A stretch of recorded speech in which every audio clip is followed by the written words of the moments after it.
The day was unusually hot in a small state town. The asphalt, warmed by the sun, radiated heat, and the silence was broken only by the buzzing of cicadas. It was a typical American small town where most residents knew each other. On the main street, lined with small shops and diners, a calm and familiar atmosphere prevailed. However, this tranquility was soon disrupted. A patrol car with the slogan, "Protect and Serve," written on its side, slowly rolled down the street. Behind the wheel was Jack, a sergeant with 10 years of experience, known for his cynical sense of humor and habit of teaching lessons to the locals. Beside him was Mark, his younger partner, new to the force but already adopting his senior colleague's behavior. Both men were clearly bored, chatting lazily and occasionally glancing at pedestrians. "Did everyone die today or what?" Jack muttered grumpily, lazily turning the wheel. "Seems like the only crime today is the heat," Mark chuckled.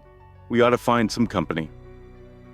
They drove on until their eyes fell on a black man walking briskly along the sidewalk. His formal suit and confident stride stood out among the townsfolk. The man carried a leather briefcase and had the demeanor of someone accustomed to professionalism.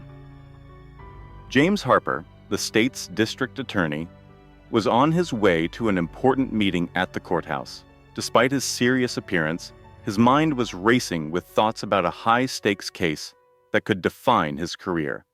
However, he was no stranger to challenges and never let external circumstances distract him from his goals. As the patrol car approached, Jack slowed down slightly. The two men exchanged looks. Words weren't necessary. There was already an unspoken plan in their eyes. "Hey, you!" Jack called out loudly, lowering the window. "Why are you walking so fast?" Running from something. James stopped, his gaze becoming cold and focused. He straightened his posture and calmly replied, "No, officer. I'm on my way to work. Is there a problem?" "In a hurry, are we?" Mark smirked. "That's a rarity around here. Got some ID, or should we just guess who you are?" James wasn't one to fall for provocations. He reached into his pocket and pulled out his ID, handing it over without any sign of fear or hesitation. He knew his rights well. However, the officers didn't even glance at the document. They exchanged smug looks and acted as though such formalities didn't matter. "You look important," Jack remarked as he stepped out of the car. "Think you can just stroll through our town while we're stuck here?" "Officers, if you're done, I'd like to be on my way," James responded dryly, maintaining his composure. "Stubborn, huh?" Mark sneered. "You know, we figured you could use a little exercise." Before James could grasp what was happening, Jack pulled out handcuffs and quickly locked them around James's wrists. The other end of the cuffs was secured to the rear handle of the patrol car. Stunned by such rough treatment, James demanded an explanation. "This is an abuse of power. You have no right to do this." "Relax, buddy," Jack dismissed him, sliding into the driver's seat. "We're just helping you get there faster." The engine roared to life, and the car began to move slowly.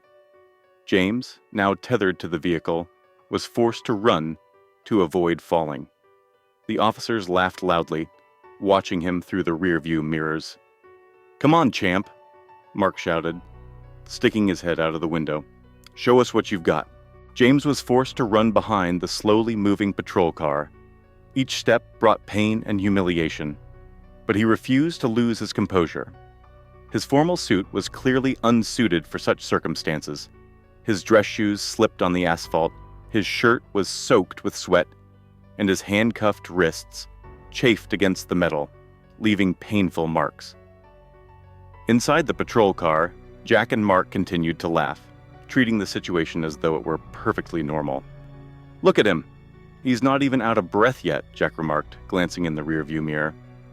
"Probably used to running from the police," Mark chuckled, ignoring James's shouts. But James didn't give up. He tried to get their attention, yelling over the noise of the engine. "Stop the car. What you're doing is illegal. There will be consequences for this." "Illegal?" Jack burst out laughing. "Calm down, buddy. It's just a little joke. Relax and enjoy the run."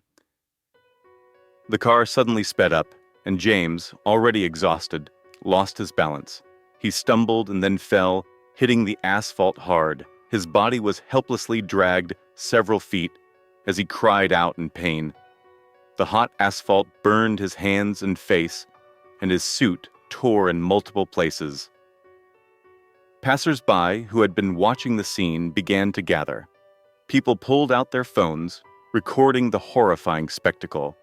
The crowd's outrage grew louder. "What are you doing?" an elderly woman shouted as she approached the road.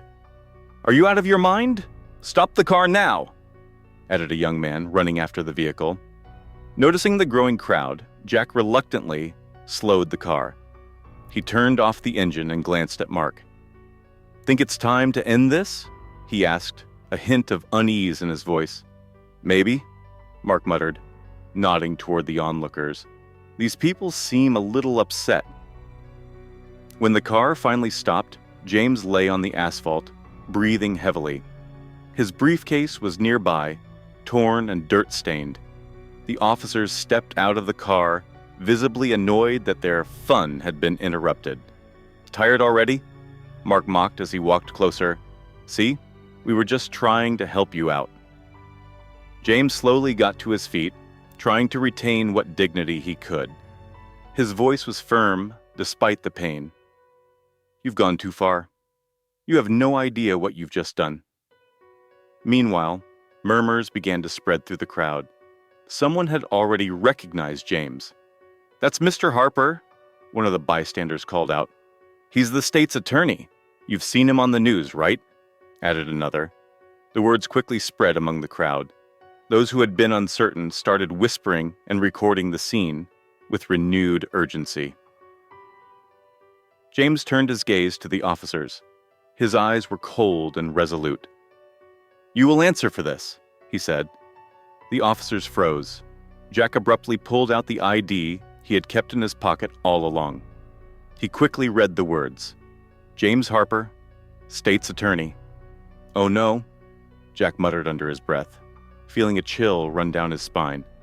Mark stared at his partner, panic on his face. "Is this a joke? He's really the state's attorney?" The crowd erupted in angry shouts. "You need to apologize.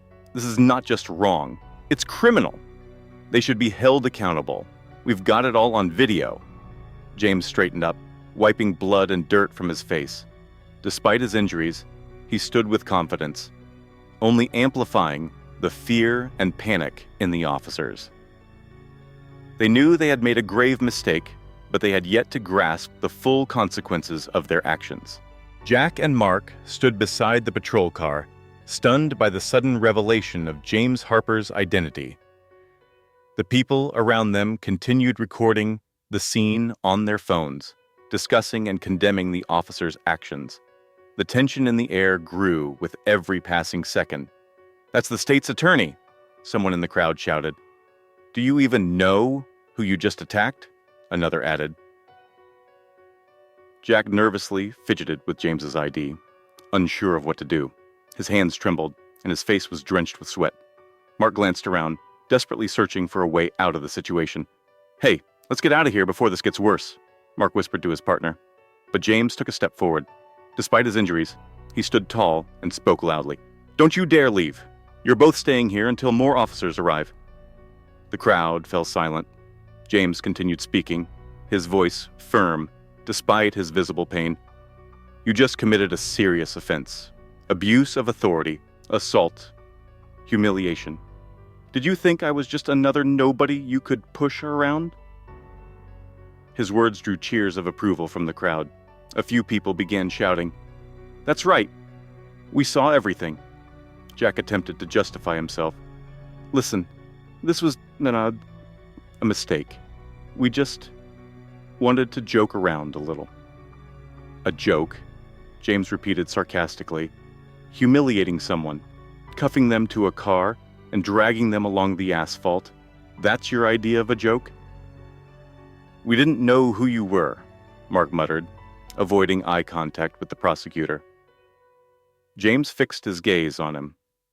"And if you did know, would that have stopped you? Or does this mean that for anyone without a suit and power, you continue with your so-called jokes. A few minutes later, additional police officers arrived at the scene. They immediately noticed the crowd, overheard fragments of angry shouts, and saw the prosecutor standing before their colleagues. The senior officer, Lieutenant Rogers, stepped out of the car and slowly approached James. His face was stern, but there was a hint of concern in his eyes. "Mr. Harper, what's going on here?" he asked. James turned to the lieutenant and succinctly explained, "Your subordinates assaulted me, abused their authority, and made me a spectacle in front of the townspeople. You have video evidence. Ask the witnesses." The crowd nodded in unison, and several people immediately stepped forward to show their recordings of the incident. Rogers turned to Jack and Mark, his gaze cold and disapproving. "Is this true? Did you really do what Mr. Harper is saying?" We didn't mean to cause any harm," Jack stammered, his voice shaking. "It was a mistake." "A mistake?" Rogers snapped. "You think calling it a mistake is enough to make this go away?" He turned to the crowd.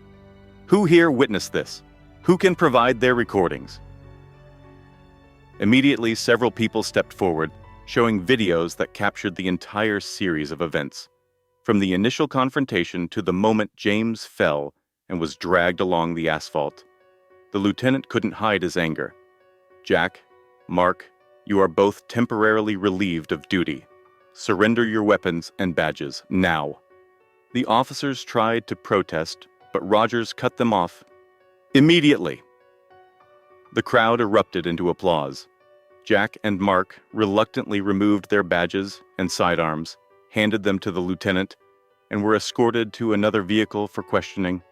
Despite his pain, James addressed the crowd. "Thank you to everyone who stood by me. Because of you, justice will prevail. I won't allow people like this to use their power to demean others. This isn't just about me. It's about all of us." His words sparked a wave of approval from the crowd.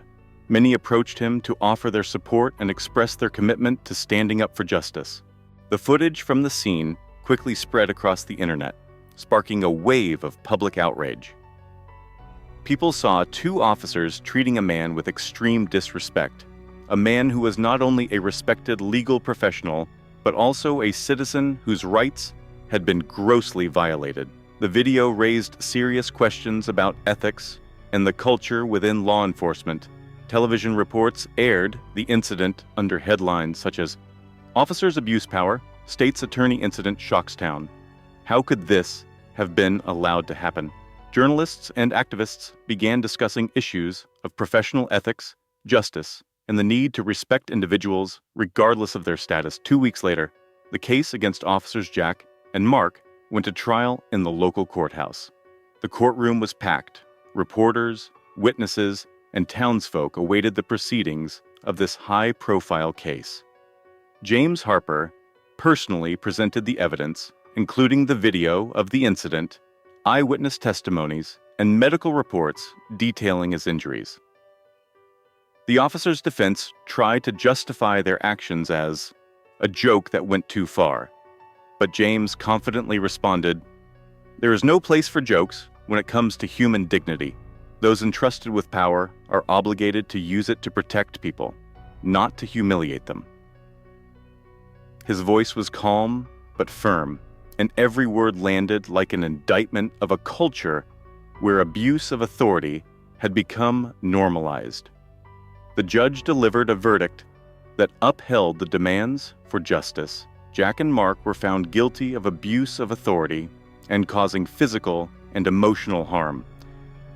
They were dismissed from their positions, banned from holding any government roles, and sentenced to prison. Authority is a responsibility, not a tool for humiliation.